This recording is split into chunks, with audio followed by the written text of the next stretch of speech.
22절부터 26절까지입니다.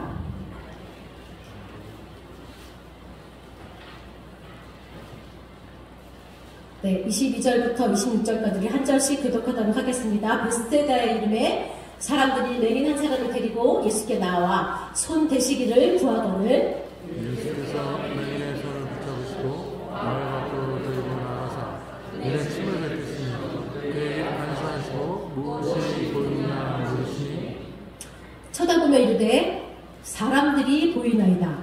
나무 같은 것들이 걸어가는 것을 보나이다 하거늘 이에 그 눈에 다시 감사하시니 그가 주님께로 보고 나와서 모든 것을 밝히 보는지라. 예수께서 그 사람을 집으로 보내시며 이르시되 마을에는 들어가지 말라 하시니라. 아멘. 여러분 이 본문 말씀 잘 아시는 말씀이시죠? 저는 이 본문 말씀을 읽을 때마다 사실은 굉장히 마음이 불편했습니다. 좀 이상하지 않습니까 여러분? 저는 정말 의문이 생기더라고요. 아니 우리 예수님이 보라 이 한마디면 맹인 고치셨잖아요. 여러분 아시잖아요. 또 죽은 자도 바로 살리셨잖아요. 근데요 오늘 이 본문에서 예수님이 2번에 걸치셔서 맹인을 고치셨거든요. 제가요 어렸을 때 이 본문을 읽으면서 오게티다 제가 그랬습니다. 아니 왜 2번에 고쳐? 한 번에 고쳐야지. 이거 이 본문은 좀 성경 본문에서 빠지면 안 되나? 제가요 믿음이 없을 때요 그런 생각을 참 많이 했습니다. 불신자들이 이 본문 읽을 때요 그거 읽지 마! 제가 막 이랬습니다. 우리 예수님이 도대체 죽은 자도 살리시는 분인데 그리고 그 이전에는 다 맹인들을 한 번에 다 고쳐주셨는데 아니 오늘 왜 이 마가복음의 이 본문에서는 예수님이 2번에 고치셔서 이 맹인을 고치셨을까? 이 맹인이 진짜 고치기 어려운 그런 맹인이었나? 근데 진짜 여러분 그렇습니까? 우리 한번 본문을 살펴보도록 하겠습니다. 주님이요 그 맹인의 손을 붙잡고 마을 밖으로 나갑니다. 그리고 그 눈에 침을 뱉고 안수하시니 무엇이 보이냐고 물었습니다. 그런데 뭡니까? 보이기는 보이는데 사람들이 무슨 나무같이 걸어간다고 합니다. 예수님이 실패하신 겁니까? 보이기는 보이는데 눈, 코, 입 이게 잘 안 보이는 거예요. 희미하게 보이는 겁니다. 그러자 예수님이 다시 한번 그에게 안수를 하시니 그때서야 비로소 완전히 시력이 회복되어서 모든 것을 밝히 보게 됩니다. 여러분 예수님이 능력이 부족해서 그렇게 하셨을까요? 여러분 예수님이요 굳이 이렇게 특별한 행동을 하신 데에는 신중한 의도와 확고한 목적이 있었던 것이 분명합니다. 예수님의 모든 행동에는 다 의도가 있었고 또 방법을 달리 하실 때에도 다 이유가 있었습니다. 이 맹인의 경우도 특별히 고치기 어려워서 방법을 달리 하신 게 아니고요. 우리에게 또 그 당시 제자들에게 가르치고 싶었던 교훈과 메시지가 있었기 때문입니다. 그래서 작정하시고 그렇게 하신 것입니다. 사실 우리 예수님이 이 땅에 사용하신 모든 말과 행동은요 기적까지 다 포함을 해서 단순한 사건이 아닙니다. 그 단순한 사건을 뛰어넘는 일종의 비유입니다.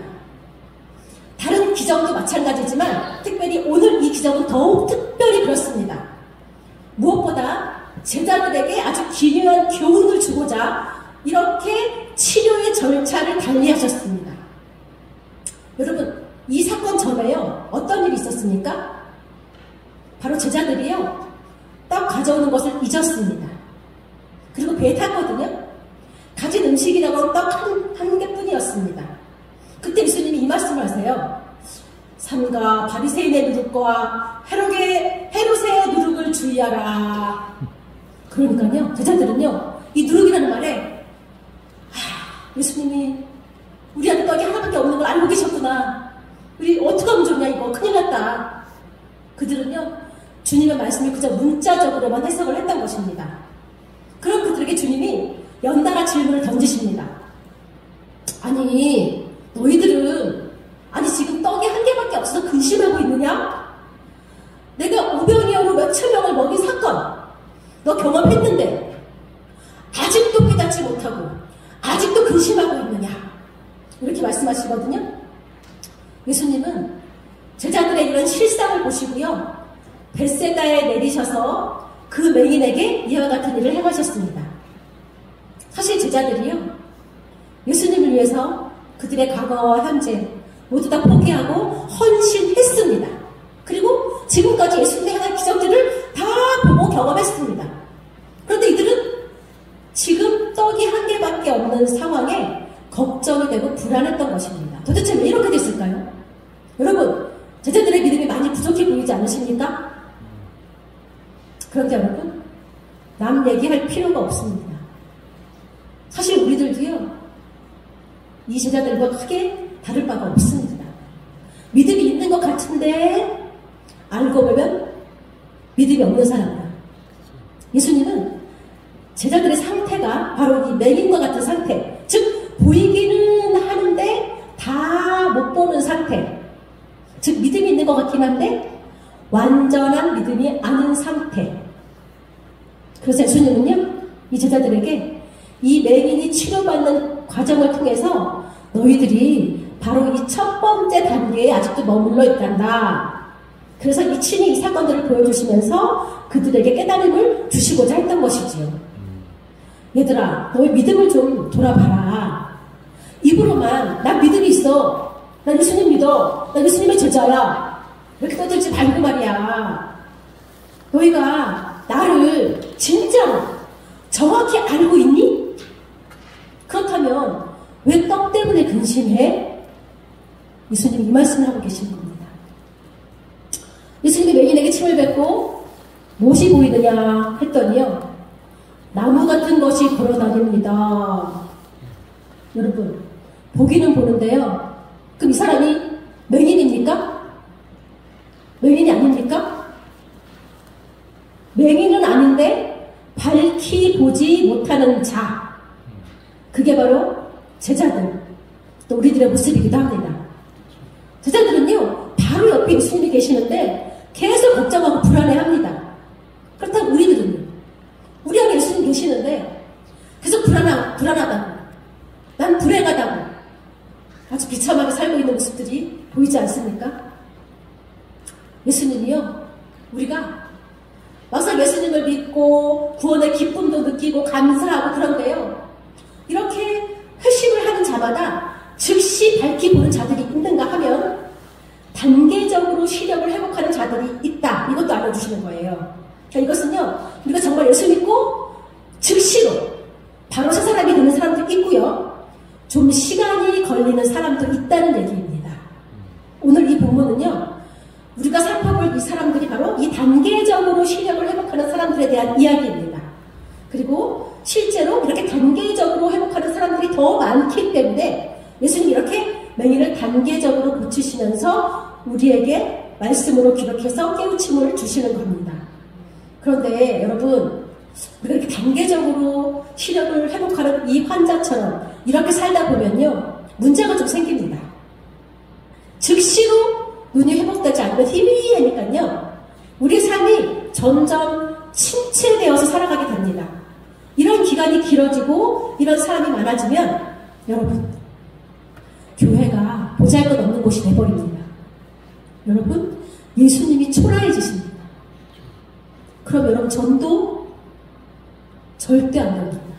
교회는 왜 갑니까? 세상 사람들 입장에서 보면은요 저 바보 같은 사람들 교회 가서 시간 뺏기고 돈 뺏기네? 여러분 이렇게 생각합니다.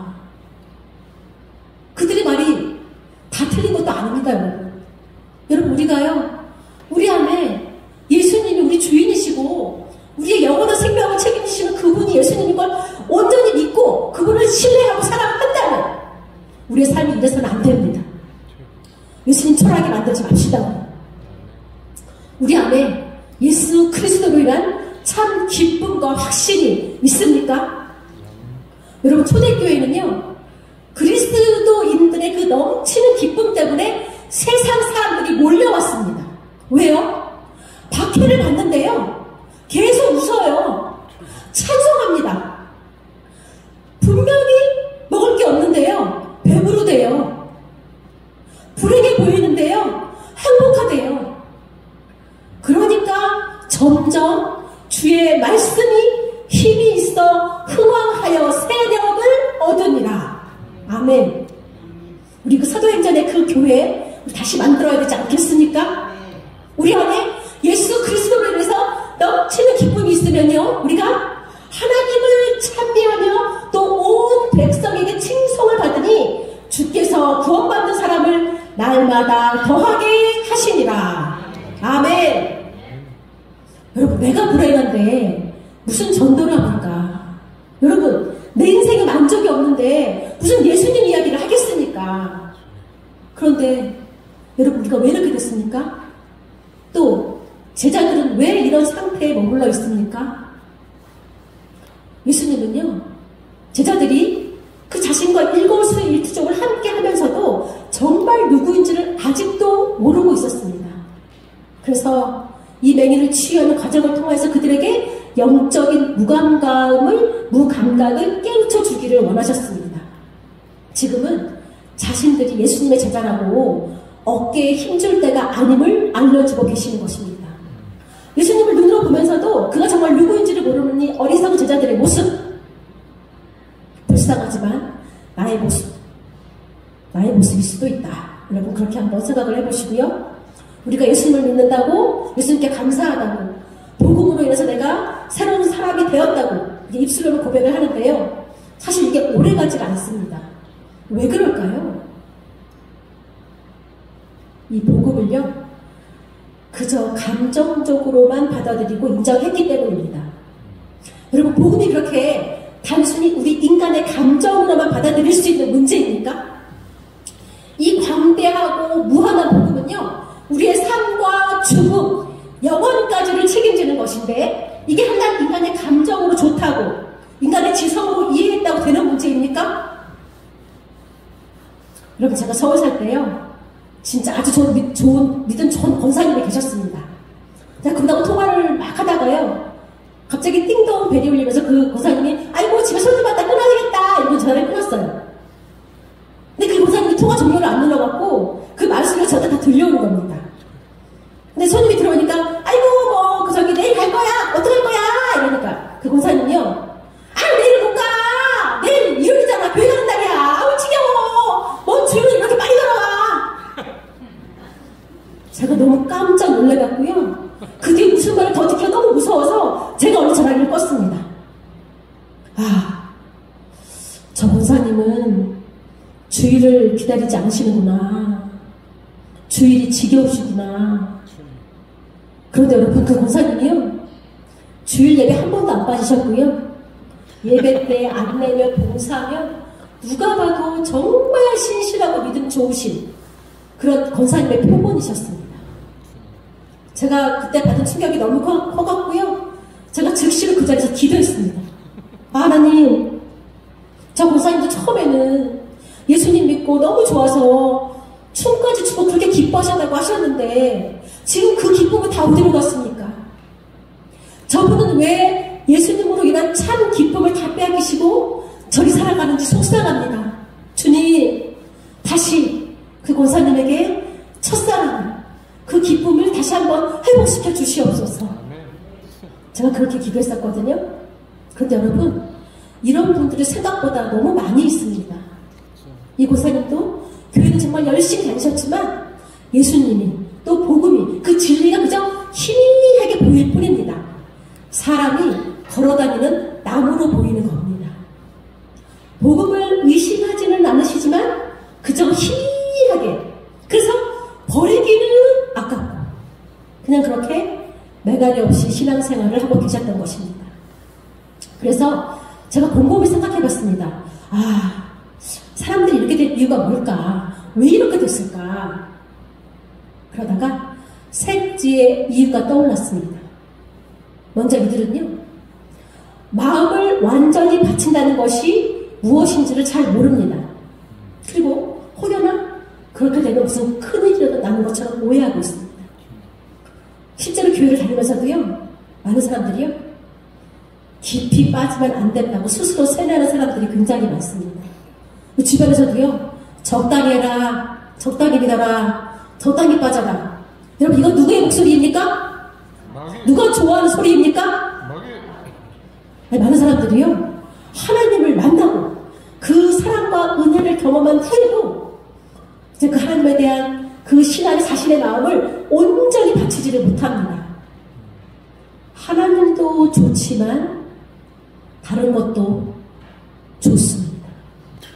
그래서요, 자꾸 헛된 기쁨을 찾아다닙니다. 그런데 여러분, 그런 기쁨 찾고 찾아서 만족하신 경험 있으십니까? 세상에 있는 기쁨은요, 진짜 일시적이고 부분적이더라고요. 세상의 쾌락은요, 충족을 경험하기보다는 허무함을 더 느끼게 해줍니다. 여러분, 진짜 기쁨을 찾고 계십니까? 가짜 기쁨을 찾고 계십니까? 우리 이제 더 이상 거짓 기쁨으로 뒤덮인 이 세상의 찌꺼기 기쁨, 우리 이제 과감히 버리셨으면 좋겠습니다. 제가 회사 다닐 때요, 제 바로 상사분한테 제가 하도 교회 가자고 하니까요, 한 번은 이러시더라고. 아니, 교회 가면 술 못 먹잖아. 내가 술을 얼마나 좋아해. 나같이 술 좋아하는 사람은 교회 못 나가. 아, 세상 사는 맛이 없지. 이러시더라고요. 제가 술보다 더 좋은 맛이 있다. 가봅시다. 그랬더니요, 자기는 술 없이는 절대 못 사는 사람이니까 포기하라. 그러시더라고요. 제가 그랬습니다. 사실 우리 예수님도 애주가였습니다. 우리 예수님 포도주 잘 마셨습니다. 술을 먹는 게 문제가 아니고요, 또 술 먹는다고 천국에 못 가는 것도 아닙니다. 오히려 술 많이 드시면 천국에 더 많이 갈 수도 있습니다. 그랬더니 이분이 눈이 반짝반짝 하시더니요, 그래? 그러시더라고요. 제가 한마디 더 했습니다.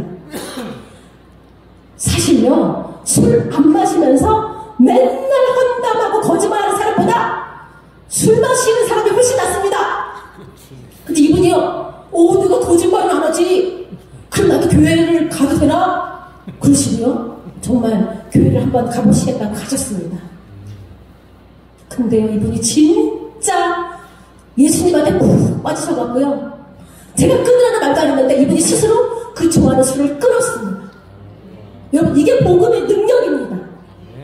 이분은 그동안 헛된 기쁨에 속아 있다가 참 기쁨을 맛보니까요, 자신이 속았다고, 자신은 억울하다고 그러시면서 그 헛된 기쁨을 과감히 버리셨습니다. 여러분, 불신자도 이렇게 갑자기 개혁을 하시는데 이렇게 변화가 되는데요, 우리는요, 너무 물에 불탄 듯 술에 술 탄 듯 차지도 않고 뜨겁지도 않고, 여러분, 그래서는 예수님이 한탄하실 겁니다. 자, 또 사람들이 이렇게 침체에 빠진 두 번째 이유는요, 의지가 분열되어 있습니다. 이게 뭐냐면요, 쉽게 말하면 약간 반항적인 기질이 좀 있습니다. 그들은요, 어떤 결단을 요구하는 그 성경의 명쾌한 진리를 불편하게 생각합니다.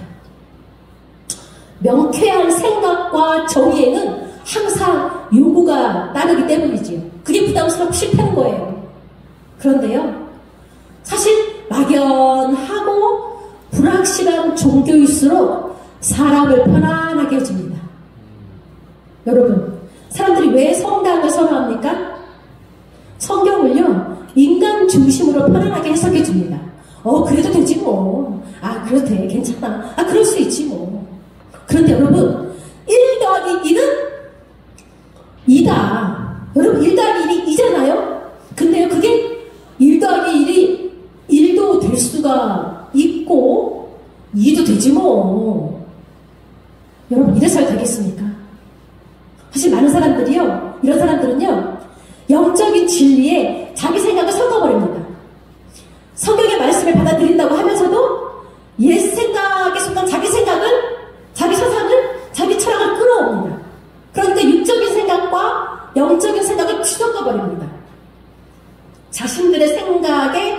저 성경을 여기저기 수정합니다. 그러면서 이렇게 얘기합니다. 성경은 수천 년 전의 이야기잖아요. 지금은 상황이 바뀌었습니다. 우리는 지금 21세기를 살고 있다고요. 여러분, 성경은 시대를 초월하는 하나님의 말씀입니다. 지금 이 21세기라는 것과 성경을 받아들이는 것과 아무 상관이 없습니다. 우리는 그저 하나님의 말씀에 온전히 굴복해야 하고 자신의 뜻과 방법대로 일하시는 그 하나님만 신뢰하면 되는 겁니다. 자, 이제 마지막으로 세 번째 이유는 뭘까요?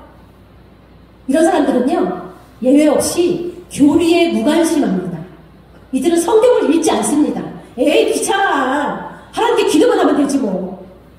그러면요, 여러분 기복신앙에 빠집니다. 비 옵니다, 비 옵니다, 비 옵니다. 주시옵소서, 주시옵소서. 여러분, 성경은 참 진리입니다. 그 진리는요, 우리를 점검하게 해주고 우리의 인생에 초점을 맞춰줍니다. 성경의 교리를 이해하고 파악하는 것보다 더 영적인 눈을 밝혀주는 것은 없습니다. 여러분, 성경을 읽지 않는 것은 바르게 생각하기를 거부하는 일입니다. 또한 성경을 실제로 이해하기도 전에, 그것을 내 것으로 삼기도 전에 자꾸 복음의 능력만 누리려고, 복음의 능력만 의지하려고 이런 위험에도 빠지게 됩니다. 이런 자들은요, 주로 밝히 보지 못하는 자들이 되어서 보기도 하고 보지 못하기도 하는 어중간한 상태에 빠지게 되는 것입니다. 자, 이제 결론입니다. 그렇다면 해결 방법은 무엇일까요? 두 가지가 있습니다. 먼저 정직함입니다. 이 맹인처럼요, 주님의 질문에 진실하고 정직하게 대답하는 겁니다. 사실 맹인은요, 아무것도 보지 못하는 사람이었기 때문에 처음에 나무처럼 사람이 보인다고 대답을 할 수도 있습니다. 그런데 밝히 보이기 전까지는 다 보인다고 섣불리 얘기하면 안 됩니다. 만약 이 맹인이 처음 단계에서 보입니다 이렇게 대답했으면 그는 평생 희미하게 세상을 보고 다녔을 것입니다. 그러나 그는 정직하게 자신의 단계를 얘기했습니다. 보이기는 보이는데 사람이 나무처럼 보입니다. 우리도요, 이 맹인처럼 정직하게 지금 내 자신의 단계를 인지하고 말해야 됩니다. 앞이 잘 보이는지 안 보이는지 자기 상태부터 정확히 파악해야 합니다. 여러분, 지금 내 상태 괜찮습니까? 여러분, 모든 것이 정확히 보입니까? 밝히 보입니까? 만족스럽습니까? 우리 하나님을 정말 바르게 알고 계십니까? 예수 그리스도가 누구신지 정말 명확하게 알고 계십니까? 그가 우리의 구주라는, 우리의 구원자라는 사실을 알 뿐 아니라 그분이 한 일, 즉 율법을 지키셨고 율법에 순종하셨으며 그 율법이 부과하는 형벌을 우리 대신 받으셔서 율법의 요구를 완전히 충족시키셨기에 우리의 죄가 그분에게 전가되었고 하나님이 그 안에서 우리 죄를 치리하신 것, 그래서 이제는 우리가 담대히 하나님께 아버지라고 나아갈 수 있는 것, 인간이 감히 설명하기 힘든 이 교리를 믿으십니까? 완전하게 믿으십니까? 머리로만 이해하는 것이 아니고 내 정신과 마음, 이성과 감정, 의지 모두를 다 바쳐서 믿으십니까? 그렇다면 이제 마지막으로 예수 그리스도께 완전히 굴복하십시오. 자신을 진리에 묶으십시오. 진리에 굴복하십시오. 어린아이처럼 완전히 엎드린 채 선명하고 완전하게 보게 해달라고, 온전히 치료해달라고 간절히 구하십시오. 주님은 간절히 구하는 자에게 능히 그렇게 해주실 분이십니다. 다른 걸 구하지도 않는데 우리 주님이 안 들어주시겠습니까? 어차피 지금 이 자리에 계신 분들, 저를 포함해서 보니까요, 거의 대부분이 지금 인생의 후반전을 살고 계신 분들입니다. 전반전, 내 맘대로, 내 멋대로 좀 살아보시지 않으셨습니까? 그 결과 어떠세요? 만족하세요? 아니라면 후반전은 우리 하나님께 온전히 올인합시다.